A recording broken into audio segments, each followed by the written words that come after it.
3 years ago, if you spent 400 bucks on a scooter, you pretty much had a piece of metal with 2 wheels and a stick. 400 bucks really didn't buy you a lot. But things have changed with this scooter from NIU, called the KQi 100F, an outstanding name, which costs just over 400 bucks. Now, the biggest thing that has changed between scooters nowadays and 3 years ago, besides the ride and feel, is how much you can customize it.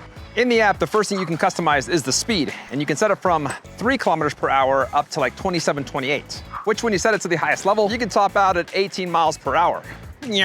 So if you got kids that want to take your scooter out for a ride and you don't want them to go as fast as you do, that's an easy way to lower that speed down. And for those of you who like stats, in the rear, you got a 350 watt motor that gives you 18 newton meters of torque. And then up here on the handlebars, they have a throttle. And on their website, they said that they enlarged this, they made it bigger. It's like 22.1 inches or something like that. And the purpose of that was to just give you more control. I checked my notes and it's 23.1 inches. To talk about the next thing that you can customize, I need some speed.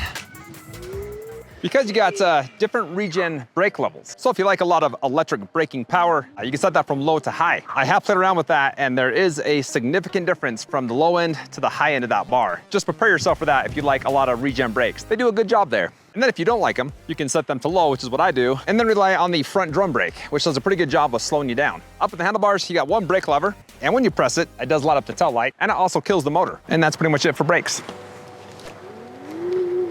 The next thing you can customize, you'll like if you're new to scooters.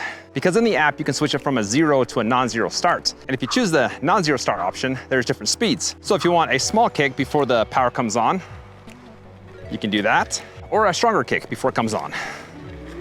And then when you feel more comfortable, you can switch it to a 0 start, which means as soon as you hit the throttle, you got power. So that's the first thing you can change as far as acceleration. The next is the acceleration strength. So you have low, mild, and then wild or something like that. You got 3 levels. And don't be fooled with the wild setting. This is a $400 scooter, so it's not that wild. I'll just give you a demo on the wild mode. Here we go. Holy wildness. You know, you gotta keep in mind that this is an entry-level scooter, and so that might be wild for some people. The next thing I want to talk about isn't so much something you can customize, but just a really cool feature that these guys have done, and that is limiting how much the battery charges up to, from 80% up to 100%. And the reason why they do that is to extend the lifespan of your battery. Apparently, if you charge up your battery to 100% every single time, the battery doesn't like that. It's not good. But anyways, in the deck, you got a 48-volt battery. It takes 4 to 5 hours for a full recharge. The charge port is front and center of the deck and has a nice cover. And they say when it's fully charged, it can take you up to 18 miles. Okay, down to the last thing you can do in the app, and that is locking the scooter. Let's see what happens. It's doing that. Tires lock up. It's hard to roll. I'm gonna pause for a second and just talk about a few of the upgrades. And the first thing has to do with the frame. This now can carry 265 pounds. They also put a longer deck on this, which I wish they would have went a little bit longer, because with the handlebars pushed towards the back of the scooter, it is a little bit crowded in the cockpit. I just feel like the handlebars are right in my gut. That just needs to be pushed up just a little bit. The next upgrade was changing out the LCD screen. That is a new screen. You got blinkers on the grips. Hit them again to turn them off. And then the last upgrade they did, I gotta turn this on its side. There we go. Has to do with the tires. They're bigger tires, and that is a 9.5 by 2.3 inch road, and that's a road tire. And now it's time to talk about the ride and feel, and it's good. It's good for a $400 scooter. You got air-filled tires, dual spring suspension in the front. This is a pretty wore out trail. It's got a bunch of those tar lines from cracks in the trail that they filled over the years. I'm riding 15 miles an hour with one hand, and that's a big one right there, and doing pretty good. You got no motor noise. There's no popping, cracking, grinding. Like, it sounds really good for what you're paying for. Now it's time to drop a few stats on you.